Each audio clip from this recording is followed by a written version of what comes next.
Thank you. It's great to be here, to be in the last session, and only thing holding the lunch is going to be me. So, so we're going to try to get through this. So what I would like to do is really share my perspective on AI tools and deep learning and digital pathology, how it's progressing, how it's helping me in my daily practice, and what needs to be done further.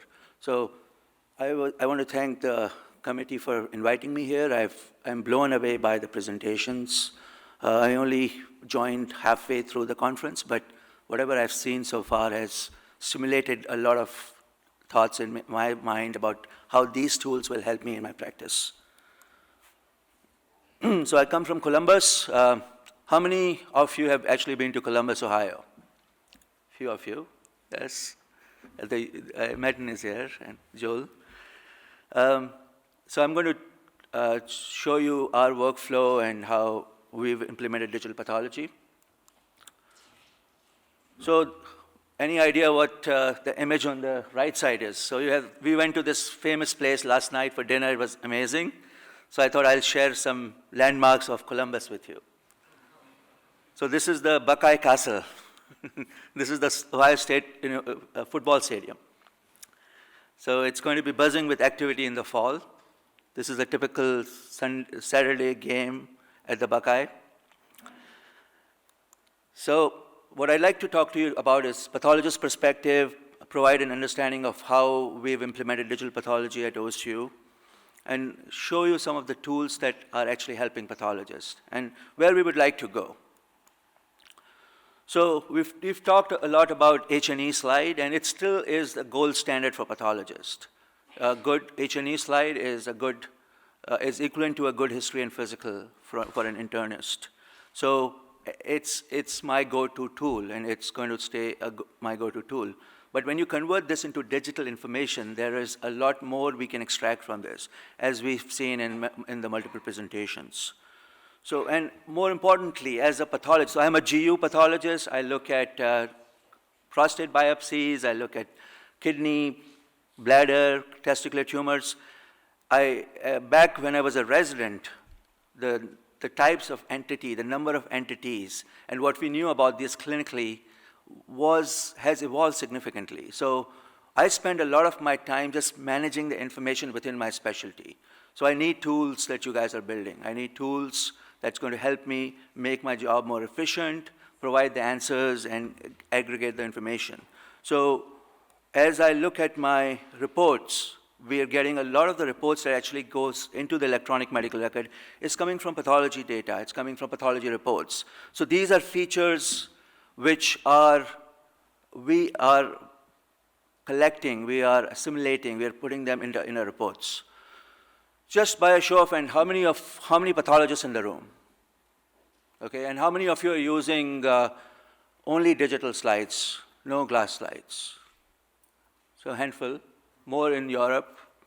How about, how many of you are actually using AI tools in your daily work? One or two, okay? So as the questions progressed, number of hands started to decrease, right? So we have great tools today. We have tools which enable us to digitize a slide in seconds. It used to be several minutes. We have tools where we can sequence the entire genome. We have tools for analyzing and quantitating and segmenting. And we have tools for building predictive models. So we've seen all this in this. But deep down, as a pathologist, we are very visual. We look at H&E slides. We look at image. We recognize patterns. And we make a diagnosis. So how do we, and over the years, since I have started practicing, the number of scanners and the number of tools continue to improve and increase. The industry today is very, very mature. It's 20 plus years. So scanning is no longer an issue. That's not a limiting factor. Tools are becoming a reality, but we need to figure out how we can bring, as I look at in my poll, very few pathologists are actually using the tools. What can we do to put all these tools in a clinical context? How can we make the interfaces which will allow pathologists to just easily use these tools? And that, to me, is very hard today. So as we look at the industry today, it has progressed significantly. I spent the last day just looking at the latest and greatest scanners out there, latest and greatest software out there. And the industry has really, really matured. And if you look at the technology, oil immersion, immunofluorescence, all those tools are enabling pathology slides to be digitized very, very fast. So in the US, the first scanner was cleared for primary diagnosis, and that's helped more in adoption. So if you look at the benefits overall, it's about improving patient safety, about improving the diagnostic workflow, improving the service and quality, and improving workflow issues. So overall, these are the reasons why we need AI tools. These are the reasons why we need to digitize our slides. Some of these things we can do with glass slides, but we can do these better with digital slides. So, and I'm not going to talk about AI here because this conference is all about AI. It's about deep learning. So, but it's changing our world in pathology. It's starting to make an impact. And as I look at the posters, as I look at these presentations, I am realizing that very soon in the future, these tools will be easily available. Maybe not as easy to use today, but they will be soon. So this was from last month, I saw this interesting article about AI is starting to transform. The first few FDA-approved tools are already happening in radiology, and very soon they will be available in pathology as well. Many of the vendors who are making AI tools are starting to build commercial products around this, and I predict in the next 5 years, these will be more easily available for pathologists, for mainstream pathology. So in general, as you think about, as I look at your posters and your presentations, I want you to focus on the cost of optimization. How do we bring this into mainstream pathology? Focus on efficiency gains. So if you're going to build a prostate needle algorithm, how will it help in the efficiency gains? How will we focus on clinical accuracy? How will these tools transform pathologist workflow and patient care? So all these tools, from biopsy, from patient bedside, all the way to interpretation and providing prognostic indications, are a reality now. And I work with people, I've collaborated with multiple people who have built great tools like this, but we need to bring these more into clinical practice. So who's ready to give up their microscope? Who's ready to sell them on eBay? Joel, you ready to sell your microscope? Sure. Right, so we have gone beyond the H&E now, and we have potential to find so much more in these images. But in the future, who will be assisting the pathologist? Will it be a pathologist? Will it be AI? Will it be a combination of the two? So this is an important perspective to think about. As we go back home and as we build more tools, think about the patient at the end of the chain who needs these tools, right? So in my opinion, it's going to be a combination of the two. So any idea what this is? A beautiful European city? Any takers? So this is Columbus, Ohio. Beautiful view of Columbus downtown. So I'm going to talk about, next I would like to share with you how we have implemented digital pathology at OSU. So we are a department where we have subspecialists and we also have general pathologists. We have community hospitals and we have a main hospital. We have a standalone cancer hospital and we have several outreach hospitals and we have a children's hospital in addition to that.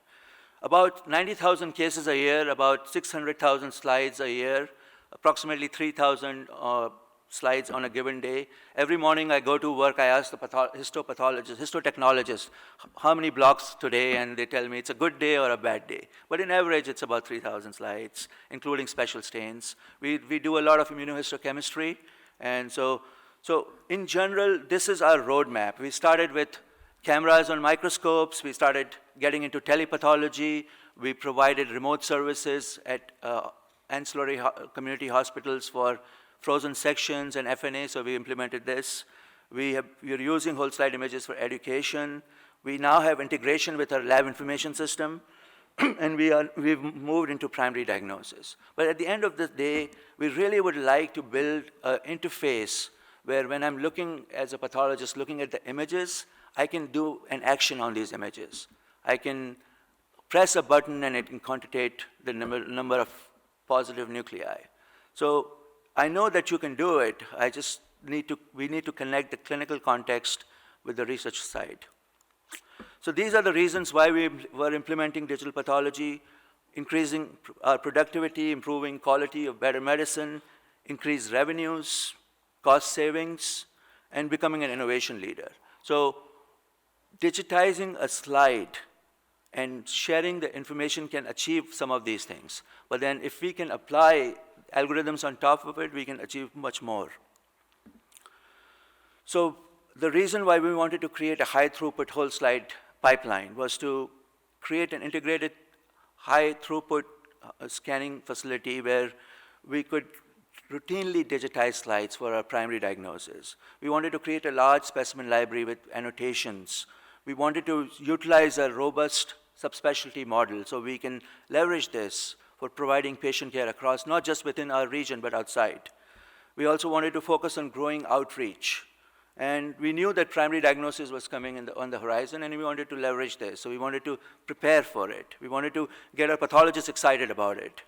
And there was a lot of excitement around AI tools, and that continues to be true today, as you can see from this Congress.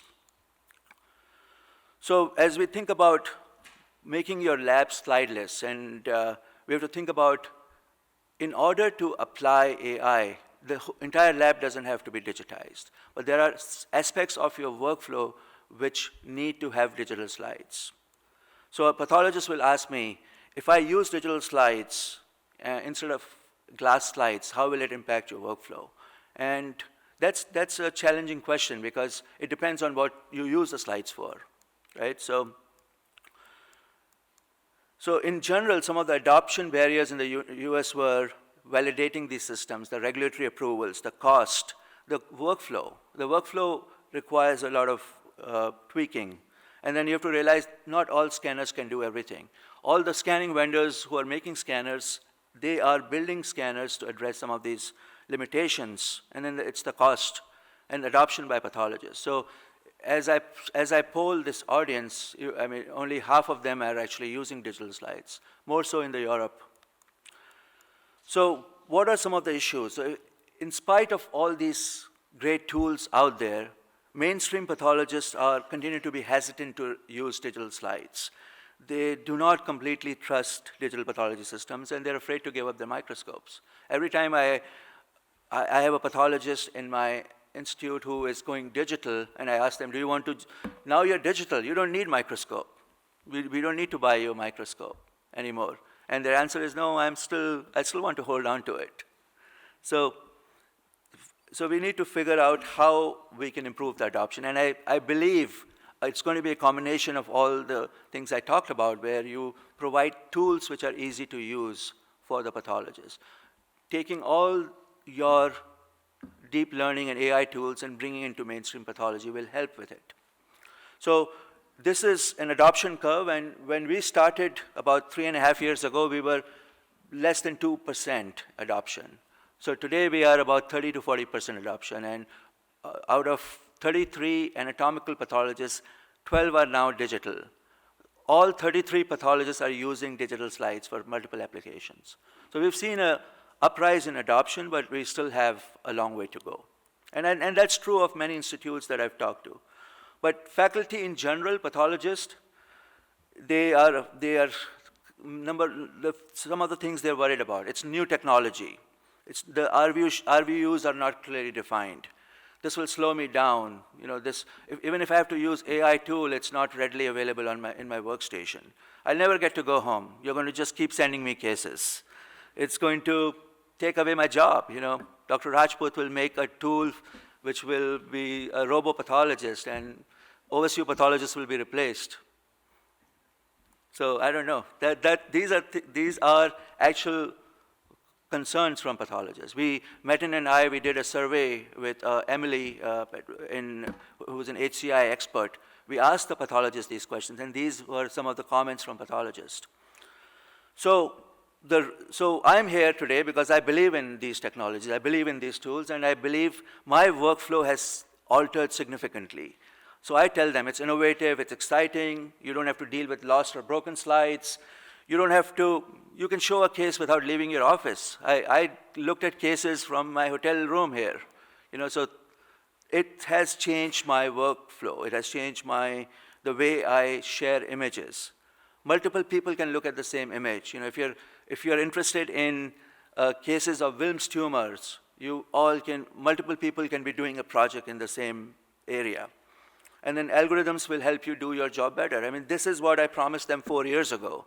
I cannot hold them back anymore. I need the tools. So at this Congress, I'm appealing to every deep learning scientist to build these tools and make them available to mainstream pathology.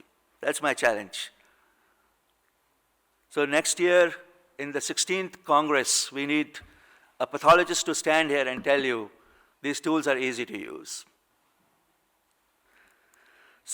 And I keep telling them these tools are here, I've seen them, they work, but you have to do something. You have to take these images, you have to upload them somewhere, and something will happen to them, and then you'll get the answer.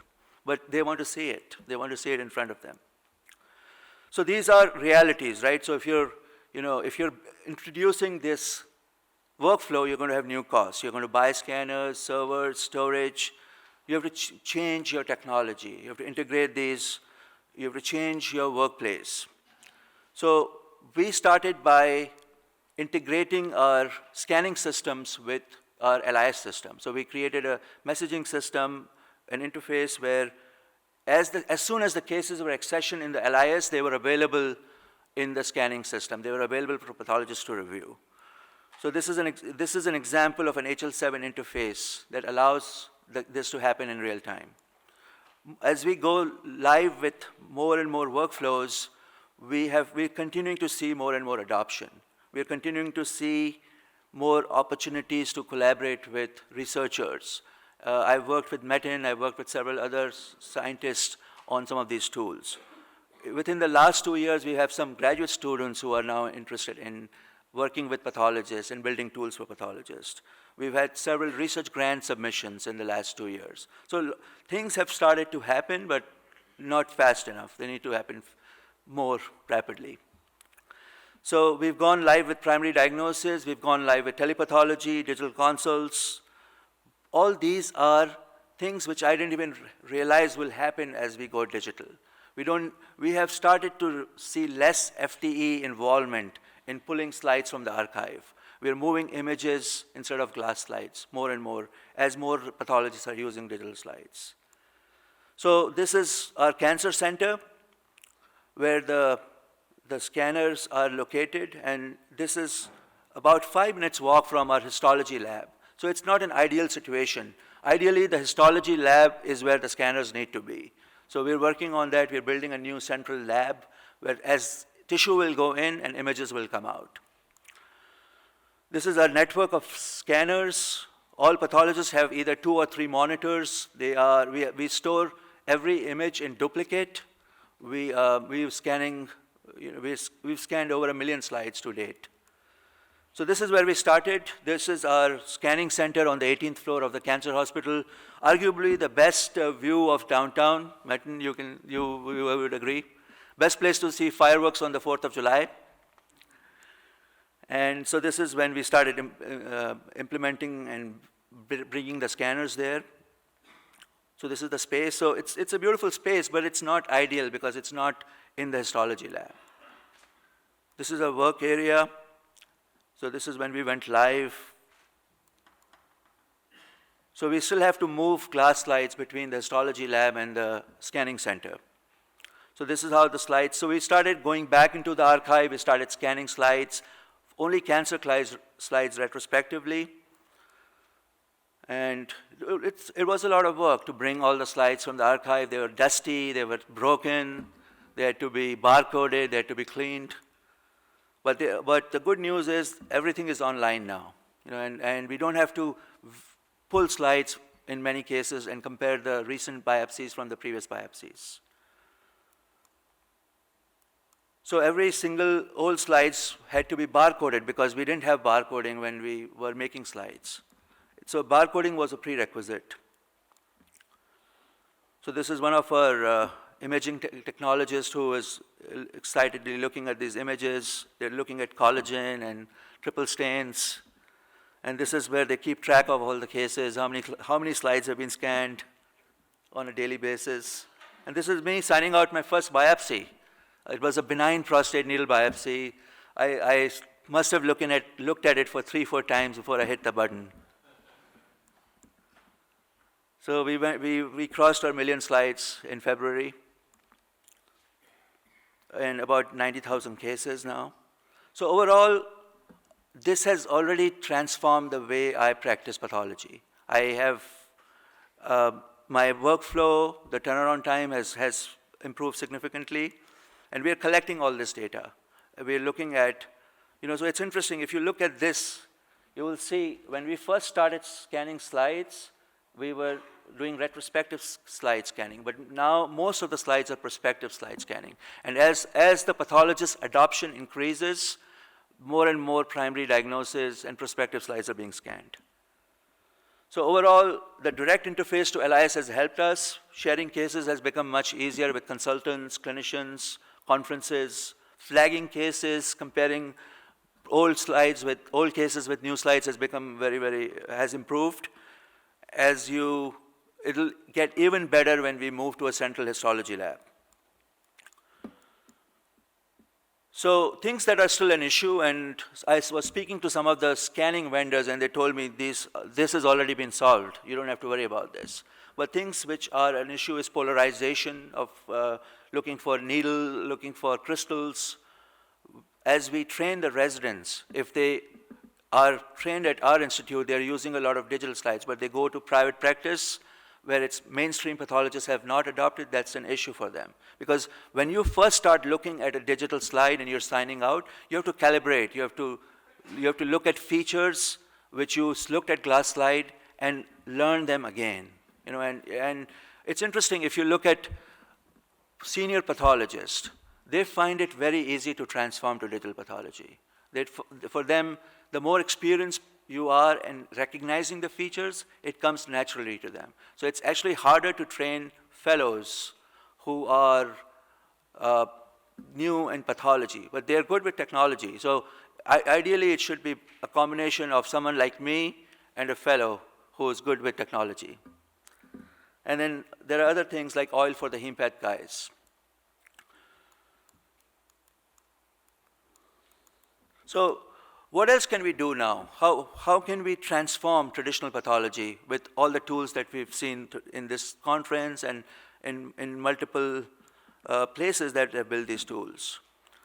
So we already have workflow optimization tools. They're already built into the viewers. I saw several of these in this congress as I looked at the vendors. But pathologists do a lot of annotations. We already have ways to organize the slides. We already have ways to annotate. So these tools are already helping us. And this has been there for many, many years. What can you do beyond that? So we can now do co-registration. So when I'm looking at a prostate needle biopsy and there are only 2 or 3 cancer glands and I do an IHC, these tools can allow me to co-register these IHCs with the H&E. We can do multiple concurrent viewing of images. And some of the new tools that I've seen where you can do Z-stacking and create 3D representation, that's incredible. There are quantitative tools already out there. And several of these have been built in commercial labs. They are available for pathologists to use. Double staining.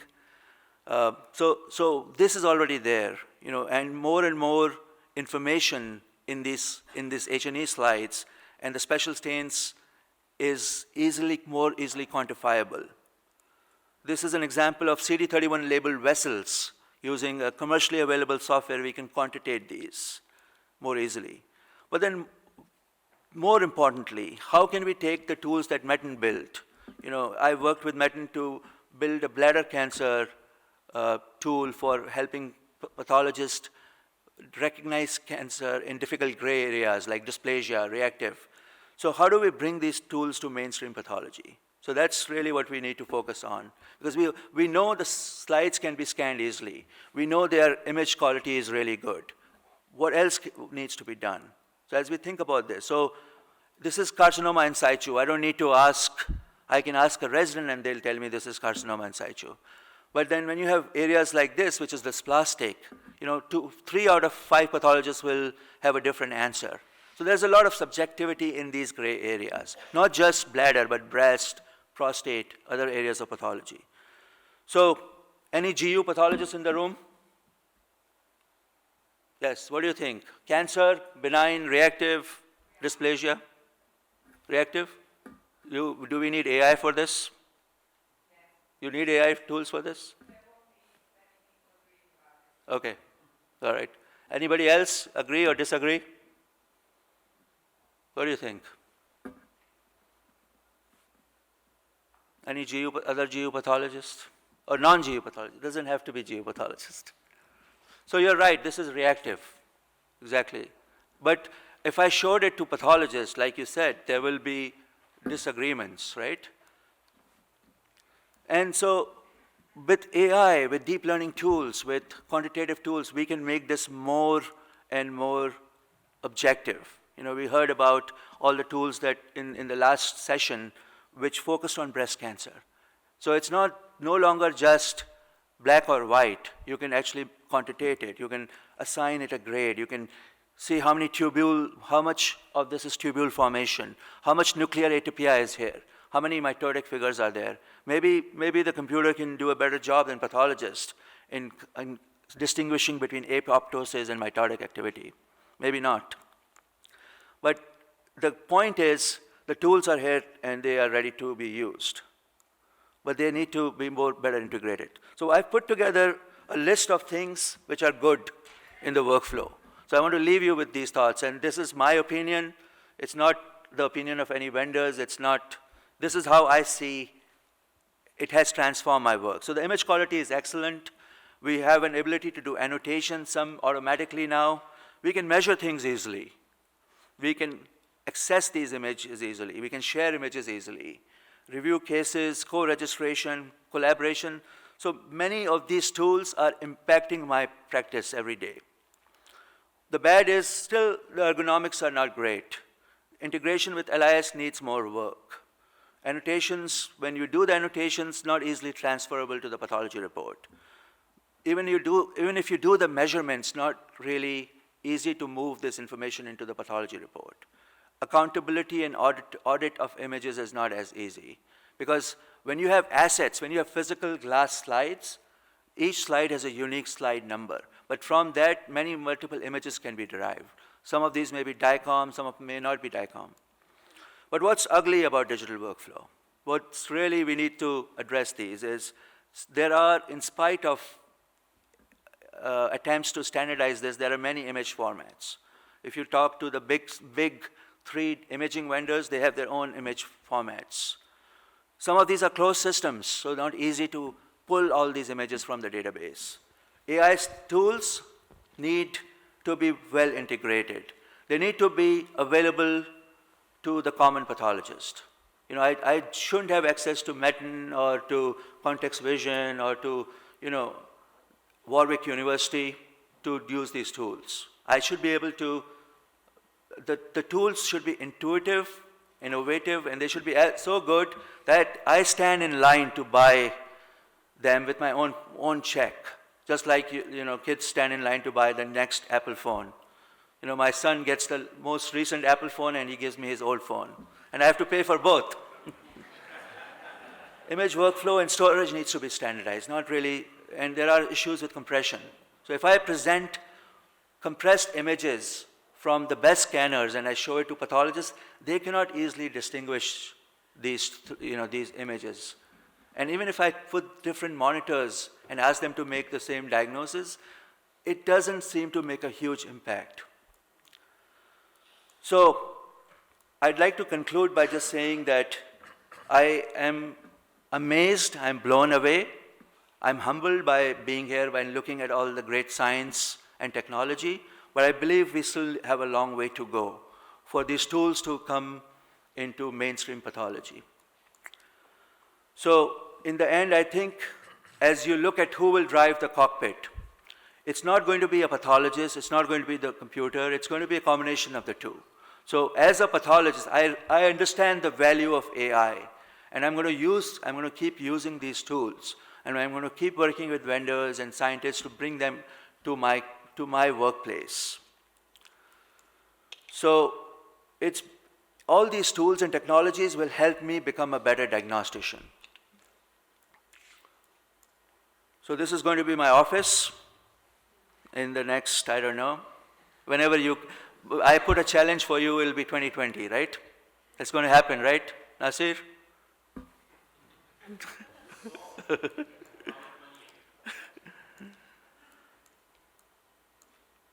So all these tools, at the end of the day, it's all about patient care, right? So I always think about that at the back of my mind. Who are we doing this for? Who are we trying to help, right? So it's not about building the best tool, it's about helping patients. So if I can use these tools and technologies, and I can find those 2 glands of cancer, which I missed, but the computer picked up, we've come a long way. So I really want you to think about this when you go back home. You know, it's not just a deep learning algorithm, it's really patients at the end. And 2 glands can make a difference for life or death for some patients. So keep this in perspective, right? So right diagnosis for the right therapy. So in conclusions, we have great tools. They are already available. They are knocking on the door. They're almost ready to go prime time. We need to continue to train the next generation of pathologists and also next generation of research scientists who are going to focus on deep learning and build AI tools. And we need to collaborate and put these together. We know that these technologies are going to change the world around us, not just in pathology, but in medicine, in healthcare, in every aspect of our lives will be shaped by this. And just like IHC was introduced many years ago, people thought IHC will replace pathologists. You know, everybody's just going to do immunohistochemistry. Not true, right? But they have become great tools. Next generation sequencing, same thing. Liquid biopsies. All these technologies, these disruptive technologies, when they come around, people are afraid. They feel it's going to change the world around them. But it's better to adopt them, learn about them, and move forward. So we need to work together and build smart tools. So with this, I'm going to conclude. I'm going to do a plug-in for DPA, which is Digital Pathology Association. They have their annual meeting in Orlando. So if you want to come to Orlando in October, you're welcome to join us. And we heard about the beautiful location for the next year's Congress in Porto. It's going to be amazing. We're going to have great tools and pathologists standing here and telling you these tools are ready for prime time. So thank you. Enjoy the rest of your day. Thank you for the very inspiring talk and reality check. Do you have any questions? Yes. Johan.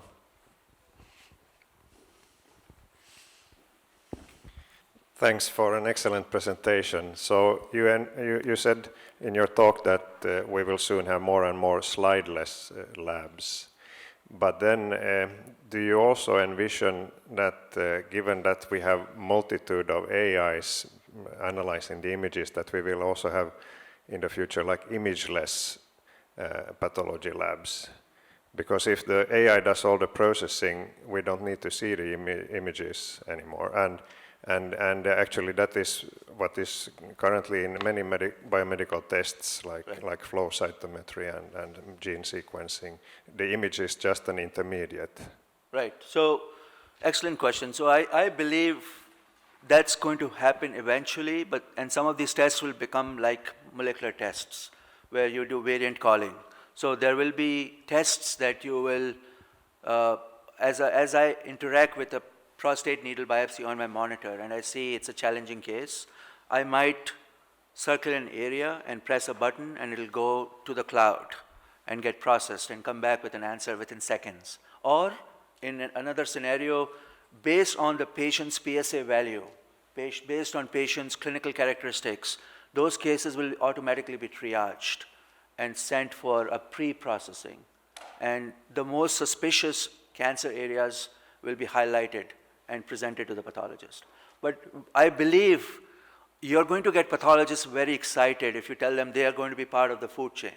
If you tell them you're going to be imageless, and they will not adopt this technology as readily. I mean, I've talked to a lot of pathologists about this, and they want to be part of the process. The same thing happened with community pathology, where things were being sent for testing, molecular testing. And the community pathologists, and in some cases academic pathologists, were left out of the chain. So they felt like, all my cases are going to some academic place, and they're doing all this testing, and I'm out of it. I went to medical school, I became a pathologist because I was passionate about making a diagnosis. But now I'm out of this. And in reality, even academic pathologists, you're not going to believe it, are afraid to annotate cases for AI experts, because they believe, why would we want to do that? I'm helping someone replace me as a pathologist. So I don't believe in that, but these are thoughts. When we interviewed at Ohio State, we asked pathologists these questions, and these were some of the concerns that they raised. So great talk. I really enjoyed it, and I think one of the things that's really exciting is the pioneers who are actually implementing this stuff day to day have a tremendous amount both to teach us and also in terms of collaboration, just actually understanding. And we actually need to work with people who have millions of slides scanned in and are actually using these methods on the ground to really refine these techniques. So I had a question involving quality control and doing analysis in the background. So one of the things that I've often thought about, but our institution isn't as advanced as yours, is if you have routine scanning of slides, then another mode you can operate on is you can, in principle, just run analysis on everything. Right. You could do it actually after the sign out and then say, okay, we'll do statistical analysis of Gleason scores, or we'll do statistical analysis of non-small cell lung adenocarcinoma classification, whatever it happens to be. And then just basically very quietly in the background, as one does for other sorts of tests, identify situations where there's a discordance between different types of information, and then have, say the chair of pathology have a committee to look at these things in sort of a QC setting. Are you guys beginning to do this? We routinely do QA on glass slides, and now since we've become digital, we actually send the digital slides to pathologists. But I agree with you. There will be, if I can get the best algorithms for prostate needle biopsy, they could be done as a QA. Like most labs in the US do 1 to 2% QA on all slides, as a requirement to be by CMS, CAP. So, and there are studies which have been done on prostate needle biopsy. I know of one study where they actually screened the cases which were signed out by pathologists using AI, and they found in 1 to 2% of the cases there were discrepancies. And that's similar to what a manual QA picks up, but it's actually more robust and it's more organized, and you can hit many more slides than you could do manually. So I agree, this will actually help us make pathology more objective, and it's also going to improve the quality of pathology diagnosis. Yes. Yes, thanks very much, Anil. Once again, fantastic talk, very inspirational. And I would really like to congratulate you on the million slide mark. It's a very impressive milestone. I have a couple of questions. Is there any intent here to share any of this data? Because 87,000 cases, million slides, data scientists, they would be drooling as soon as they hear that piece of information. And I know that there is industry involvement here as well, so there might be some sensitivities. But is there any intent to share any of that data with linked clinical data as well? And my second question is, on one of your slides where you showed reporting live and other things live. I also noticed image analysis live. So could you tell us about what kind of image analysis you got live? We are using off-the-shelf software for image analysis. We have 3 different software packages now, and we've created an image analysis lab where researchers can turn in their cases. They can actually learn to do it themselves, rent a workstation, or they can give it to a technologist who's been trained. So our goal is to use these tools and bring them into clinical and bill for it. So in the US, there's a separate billing code for image analysis. It's about $30 to $40 higher than a standard IHC review manually. So we are transitioning ER, PR, HER2/neu to the clinical lab. So that's the goal. Regarding our data set, one of the limitations we have is most of our slides, most of the million slides have been scanned using a proprietary format. So we're working with the vendor to help open the locks and make this data available. But we have many data sets which are scanned on open formats, and those also have good annotations. So the million slides are just the clinical slides. We actually have much more in our archive. We have a. Are you going to make any of that publicly available? So we will. So they are actually accessible. Sorry to put you on the spot. No. Just it's fine. Within the limitations of IRBs and institutional research policies, yes. We are already sharing it with some other institutes, with Wake Forest and other places. We are collaborating with Case Western. So these images and that data is available. But it has to go through the institutional review board and the university policies. Thank you. Please. Yeah. So your presentation indeed sets up a very optimistic and hopeful closure to the great event. Yeah. So I had a question about about the move towards the telepathology. So which is sort of a natural extension to digital pathology. So in addition to AI tools for diagnosis and prognosis, would it be sort of interesting to consider problems related to privacy, data security and image authentication, for example, when we move towards telepathology? Yeah. So we have implemented telepathology not just locally but globally. We have a consultation portal which can accept cases from anywhere in the world, and we had to go through a very robust HIPAA policy, and we had to actually. The servers that we use, encryption and everything else had to be accounted for. So it took almost 6 to 8 months just to set that process up. It's easy to take an image on your iPhone and share it, and I get cases from colleagues all over the world, but that's really not clinical telepathology. It's more like, hey, what do you think this is? But in order for it to be prime time, that's what you need to do.